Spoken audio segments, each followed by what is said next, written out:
What's up mga master?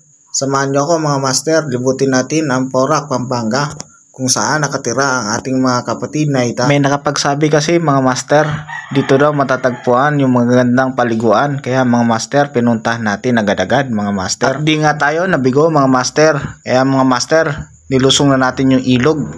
Gumapang tayo sa water lily mga kamaster. At sinisid na rin natin mga kamaster para makarating lang sa ating patutunguhan sa lugar ng ating mga kapatid na mga aita mga kamaster. Muntik na nga akong gawing inihaw na hito mga kamaster dahil sa aking pinaggagawa mga master. Buti na lang mababait ang ating mga kapatid na mga aita mga master. Kakaiba talagang naging experience ko dito mga kamaster. At talagang masasabi mong masaya sa lugar nila. Hindi talaga nasayang ang ating oras dito mga kamaster. Mag-i-enjoy ka sa lugar nila mga master. Masarap silang kabanding at kakwentuhan. Talagang malilibang ka pag sila yung kaharap mo. Medyo may kalayuan nga lang pero sulit naman dahil kung ganito lang naman ang aabutan mo, sigurado makakalimutan ang problema mo. Siguradong makakapag-relax ka kahit sa sandaling oras lang. Kaya kung susortehin mga kamaster, babalik at babalik tayo sa lugar nila mga master para magkaroon pa tayo ng mas marami pang experience mga kamaster. Nagpapasalamat pala ako sa dalawang batang ito dahil sa experience ko at hindi ko na makakalimutan mga kamaster.